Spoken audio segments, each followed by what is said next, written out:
Hermanos, buenos días.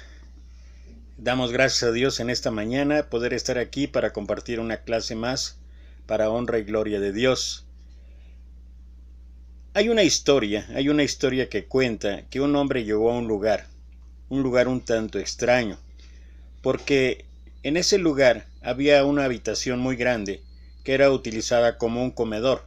Había una gran mesa. Al centro de la mesa una gran cantidad de guisos, una gran cantidad de alimentos exóticos, todos ellos se veían deliciosos, sabrosos, pero lo singular del lugar era que las 10 o 12 personas que estaban alrededor de la mesa tenían atadas en su mano una cuchara que sobresalía de sus manos, de tal manera que con esta cuchara ellos podían tocar y tomar cualquiera de los manjares que había ahí en el centro de la mesa. El problema es que la cuchara les impedía doblar el brazo y poder comerlo. Entonces él se sorprendió un tanto y lo que notó ahí es que había constantes peleas unos con otros, tratando de arrebatarse cada uno de los manjares más deliciosos. Siguió su camino y encontró una habitación similar, prácticamente igual. Entonces había también en la mesa una gran cantidad de guisos exóticos, de manjares deliciosos, y también había alrededor 10 o 12 mesas en cuanto a la misma cuestión. Estaban amarrados en sus brazos tenían un tipo cuchara, y eso les permitía tomarlos. La diferencia entre uno y otro era que mientras en uno se veía que la gente estaba peleando, se veía que la gente estaba enojada, estaba disgustada, en la otra habitación la gente estaba contenta, la gente estaba feliz, la gente platicaba y la gente en verdad mostraba una felicidad enorme. Y entonces se preguntaba cuál era la diferencia entre uno y otro. Mientras que en la primera todos estaban peleando por alcanzar los alimentos, pero no podían llevárselo a la boca y eso provocaba enojo, ira, amargura, tristeza. En la otra todo era felicidad. ¿Y por qué había tanta felicidad? Porque allá habían aprendido que los alimentos que podían tomar con su mano, los podían compartir entre ellos y entonces se alimentaban unos a otros.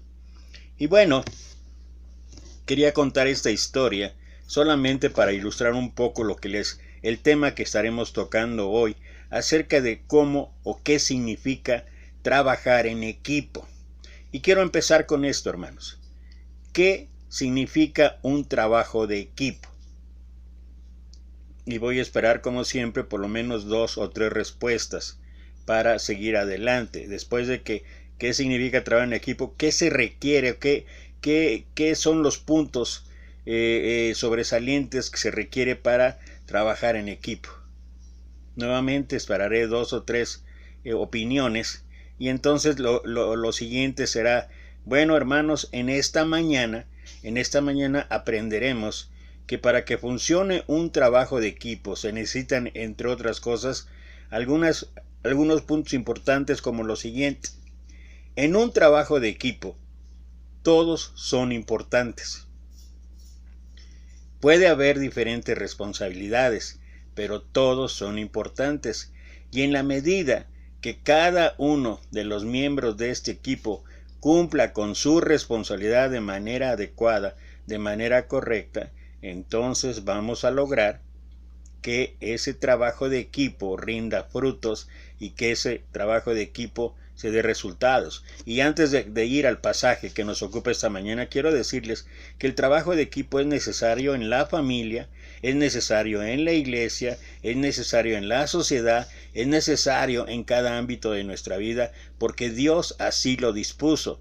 Dios dispuso, y el apóstol Pablo habla acerca de esto, de lo que debe y significa un trabajo de equipo allá en la carta a los Corintios, en el capítulo 12, cuando ejemplifica que somos un cuerpo y cada cuerpo tiene diferentes funciones. Habla de la oreja, habla de la mano, y etcétera, etcétera. No vamos a ir ahí, pero tú lo puedes ahí leer después en el capítulo 12. Bien, te invito a que abras tu escritura. Vamos a ir al libro de Génesis en el capítulo 27. No vamos a leer todo el pasaje porque es muy largo y nos va a llevar mucho tiempo. Solamente quiero ir considerando los versículos y preguntando algunas cuestiones que tienen que ver con entender y comprender que la familia es un trabajo de equipo. Según versículo 1 y 2, después que lo hayan leído, ¿cuál era la situación de salud? ¿Cuál era su condición física? Y después de que ellos contesten 2 o 3 veces, bueno, podemos resumir que él estaba ciego y ya era de edad avanzada o estaba viejo. Una situación triste para una persona al final de su vida. Ahora, según el versículo 5, piensan que esta situación resultó propicia para ser aprovechada por Rebeca. Nuevamente esperar 2 respuestas y concluir. Era una situación propicia para que Rebeca se aprovechara y lograra sus fines. Ahora, una pregunta más en torno a esto. ¿Qué revela el aprovecharse de la situación por parte de Rebeca? Nuevamente, ¿qué revela? ¿Qué es la actitud que pueden ver en Rebeca?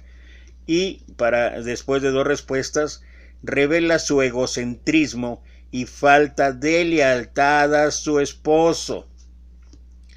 Seguimos allí. ¿Cuál era el deseo de Isaac y qué le pidió a Esaú?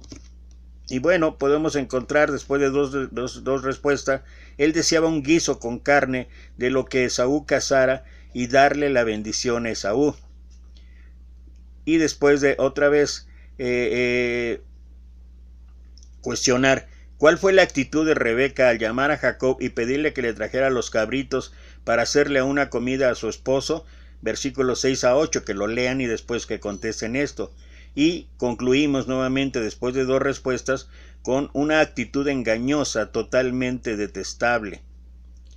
¿Dónde radica lo malo de la acción de Rebeca? ¿Dónde implica? ¿Cuál fue el error? ¿Cuál fue la equivocación de Rebeca? Después de 2 respuestas, bueno, podemos ver que implica falta de sujeción de la esposa a la autoridad del marido. Y me gustaría que vieran versículos 8, leyeran 8 y 13. ¿Qué frase se repite en ambos versículos? Después de 2 respuestas, tú tienes que nuevamente concluir, obedece mi voz. E implica el fuerte deseo de que se haga su propia voluntad, su capricho. En ningún momento se le ocurre decir que sea la voluntad de Dios o siquiera obedece a tu padre. Ahora bien, según versículos 11 al 13, vamos a leerlo, hermanos, versículos 11, 12 y 13. ¿Temía Jacob engañar a su padre? ¿Qué expresión suya podría indicarlo? Y después de 2 respuestas, la frase me tendrá por burlador y traerá sobre mí maldición y no bendición, muestra que Jacob tenía temor de Dios y de su padre. Sabía que la actitud de su madre traería en la familia perjuicio y maldición. Isaac quería bendecir a Esaú y Rebeca a Jacob. ¿En qué sentido? Y me gustaría que regresaras rápidamente o que fueras al versículo de Génesis. Bueno, en Génesis 25-28 dice ahí que Isaac amó a Esaú y Rebeca amaba a Jacob. ¿En qué sentido este versículo es la clave para este tipo de actitudes? ¿Qué significaría? ¿Qué significaría en la historia que estamos relatando o que estamos analizando? Que mientras Isaac amara a Esaú, Rebeca amara a Jacob. Quiere decir que papá y mamá tenían su hijo favorito. Esto causa profundos problemas en la vida familiar. Cuando en el hogar hay hijos que son más queridos y favorecidos en perjuicio de otros, esto genera rivalidad, celos, contiendas que afectan a toda la familia. ¿Cuántas veces mintió Jacob a su padre? ¿Qué fue lo más grave de su mentira? Bueno, según versículos 19, 20, 24, léanlo, hermanos. Habla que por lo menos tres veces engañó Jacob a su padre. Y lo más grave de todo fue el haber involucrado a Dios en su mentira. ¿Qué reacción provocó en Isaac la llegada de Esaú para pedirle bendición? Vamos a ver versículos 30 al 33. Después de dos respuestas, un gran estremecimiento por haber dado ya la bendición a un hijo impostor. Ahora, leamos versículos 34 y 38. ¿Cómo reaccionó Esaú? ¿Qué sintió hacia su hermano y planeó hacer? Según versículo 41. Amargura y lágrimas, aborrecimiento, planeó matarlo. ¿Hasta dónde puede llegar el odio entre hermanos? Nueva intervención de la madre. Y saben qué, hermanos, la verdad es que qué mujeres tan metiches. ¿Qué le indicó a Jacob que hiciera? Según versículos 42 al 45. Que le obedeciera, que fuera a la casa de Labán su tío hasta que Esaú se calmara. Y aquí, hermano, que quiero hacer una aclaración, que una mentira cuando se vuelve habitual provoca otra mentira para cubrir la primera, y luego otra mentira para cubrir la segunda, y así sucesivamente, y total que la vida se vuelve un engaño, una clase de mentira. Toda esta situación hizo feliz a Rebeca. Vean el versículo 45. Y vean por ahí también, de una vez, lean versículo 45 y 46. ¿Qué hizo feliz a Rebeca esta situación? No. ¿Qué sintió después? Ninguna felicidad y dicha. Además, se obstinó de su propia vida y no quería vivir. Y ¿saben qué, hermanos? Ya para concluir con esta historia, la historia que sigue es la narración de sucesos tristes en la vida de estos hermanos, enemistados entre sí, con Esaú frustrado y triste, y Jacob huyendo de su hermano y después de su suegro. Finalmente se reconciliaron después de años de tristeza y enfrentamientos. ¿Pudo haberse evitado todo esto?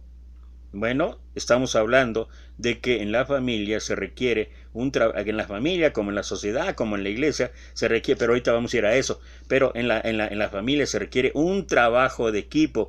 ¿Qué significa? Si cada miembro de la familia hubiera ocupado el lugar que le corresponde, funcionando de acuerdo con su responsabilidad o con su papel natural, seguramente que sí. ¿Cuál es la conclusión de esta historia? ¿Qué actitudes y acciones dificultan el trabajo de equipo en la familia? Voy a mencionar solamente algunas. Fundamentalmente, y esto es lo más importante, fundamentalmente la falta de confianza en Dios o el sujetarse a lo que Dios ha dicho. Falta de sujeción y respeto entre los cónyuges, o sea, cada uno tiene su papel. Hemos dicho que en el trabajo de equipo y particularmente en la familia, nadie es más importante, tenemos diferentes responsabilidades. Recuerda lo que dice Gálatas 3:26, que ante la cruz todos estamos en el mismo plano. Tener hijos favoritos, es decir, mostrar parcialidad, es otra de las cuestiones que afectan el trabajo de equipo en la familia. Preferencias entre hermanos, autoritarismo, sentimentalismo, falta de disciplina. Y creo que aquí deberíamos estar considerando cada uno de nosotros si estamos haciendo un trabajo de equipo en la familia. Y bueno, con esto podemos ver la importancia del trabajo de equipo en una familia. Ahora, vamos a hablar brevemente, vamos a discernir brevemente lo que esto puede significar para nosotros como iglesia. Te pido que me acompañes. Pensando en esto, seguimos con el mismo tema del trabajo en equipo. Te pido que me acompañes al libro de Romanos, allá lo que escribe el apóstol Pablo en el libro de Romanos, en el capítulo 12, versículo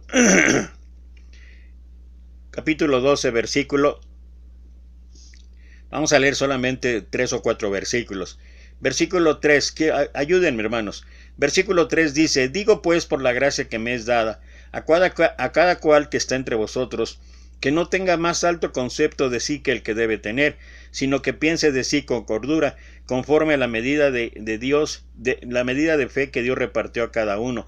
Según este versículo, está Pablo resaltando o está exaltando lo que estamos hablando de un trabajo de equipo. Nadie es más importante que otro. Tenemos diferentes funciones, pero nadie. Por eso digo pues por la gracia que me es dada a cada cual que está entre vosotros, que no tenga más alto concepto de sí que el que debe tener. O sea, todos somos importantes, todos somos necesarios, pero todos funcionamos en pro de un equipo, no de manera individual. Y luego Pablo amplía esto porque dice, porque de la manera que en un cuerpo tenemos muchos miembros, pero no todos los miembros tienen la misma función. Volvemos a remarcar, volvemos a recalcar que tenemos diferentes funciones, diferentes habilidades, diferentes destrezas, diferentes talentos, diferentes responsabilidades, pero no todos tenemos la misma función. Dios nos ha colocado de acuerdo a su plan, a su perfecto. Así nosotros, siendo muchos, somos un cuerpo en Cristo y todos miembros los unos de los otros. Y con esto prácticamente voy a concluir. Dice versículo 6, de manera que teniendo diferentes dones según la gracia que nos es dada, si el de profecía, úsese conforme a la medida de la fe. Y bueno, ahí sigue hablando acerca de los dones diversos. ¿Qué es lo que encontramos? ¿Qué es lo que encontramos? Nuevamente, un ejemplo palpable, un ejemplo tangible, un ejemplo práctico de lo que debe ser el trabajo de equipo en cualquier congregación de la Iglesia de Cristo. Debe haber una sujeción, debe haber una identificación de responsabilidades y cada uno debe llevar a cabo de acuerdo al don que Dios les ha dado todo ese trabajo, porque saben que somos un cuerpo y todos miembros los unos de los otros. Y bueno, quiero concluir esta clase platicando una historia que tal vez ya hemos escuchado algunos, pero que es necesario cada vez que hablamos de un trabajo de equipo. Había en el taller de carpintería una gran discusión entre las herramientas. Cada uno de ellos expresaba su sentir y cada uno de ellos estaban criticándose a los demás acerca de lo que hacían. De tal manera que alguien gritó: aquí en el taller de carpintería solamente vamos a trabajar en equipo cuando se vaya el martillo. Entonces el martillo, un tanto extrañado, preguntó: ¿y yo por qué? Y todos le dijeron: ¿cómo por qué? ¿Qué es lo único que sabes hacer? Golpear, golpear y golpear. Y el martillo dijo: caray, no me había dado cuenta, es cierto, lo único que sé hacer en mi vida es golpear. Bueno, está bien, me tengo que ir, pero si yo me voy, que se vaya el desarmador. Y entonces el desarmador dijo: ¿y yo por qué? Y entonces el martillo le contestó: ¿cómo por qué? Tú lo único que sabes hacer es retorcer, retorcer y retorcer a los demás y particularmente a los tornillos. Y el desarmador dijo: caray, no me había dado cuenta, pero es cierto, me tengo que ir. Pero si yo me voy, que se vayan los clavos. Y entonces los clavos, extrañados, dijeron: ¿y nosotros por qué? Y entonces el desarmador contestó: bueno, ¿cómo que por qué? Si no está el martillo, ¿ustedes para qué sirven? Y entonces los clavos dijeron: es cierto, tienes razón, nos tenemos que ir, pero si nos vamos, que se vayan también los tornillos. Y los tornillos dijeron: ¿y por qué nosotros? Y entonces los clavos dijeron: si no está el desarmador, ustedes tampoco sirven para nada. Y finalmente los tornillos dijeron: sí, es cierto, nos tenemos que ir, pero si nos vamos, que se vaya también la lija. Y entonces la lija: ¿y a mí por qué me meten en sus pleitos? Dice: ¿cómo por qué? ¿Qué no te has dado cuenta de lo que haces? Lo único que sabes hacer es raspar a los demás. Raspas, eres rasposa, no se te puede uno acercar porque raspas, particularmente a la madera, siempre estás raspando. Y la lija dijo: es cierto, no me había percatado de ello, me tengo que ir. Y así, una a una, estaban juzgándose, criticándose cada una de las herramientas, y parecía que el taller de carpintería quedaría vacío. En eso todas las herramientas, antes de partir, escucharon pasos y oyeron la voz del carpintero, y entonces todas las herramientas regresaron a su sitio. Y cuando llegó el carpintero empezó a trabajar. Y cuando empezó a trabajar utilizó a todas y cada una de las herramientas del taller de carpintería. Utilizó los clavos, utilizó el martillo, utilizó el desarmador, utilizó a todos y cada una de las herramientas, y al final, una obra maestra. ¿Qué nos enseña esto? Esto nos enseña cómo funciona un trabajo de equipo. Nadie es más importante, todos tenemos diferentes dones. Lo principal aquí en este caso es que ellos, cuando se sujetaron a lo que el maestro carpintero hiciera, entonces se puede lograr tener éxito, entonces se puede lograr una obra maestra. Y es así como funciona en la iglesia. Cuando nosotros nos dejamos guiar, nos dejamos ser utilizados por nuestro maestro carpintero, entonces Dios puede hacer grandes cosas con nuestras vidas, y Dios puede permitir que sea un trabajo para honra y gloria de Dios. Gracias, hermanos. Gracias. Que Dios los bendiga.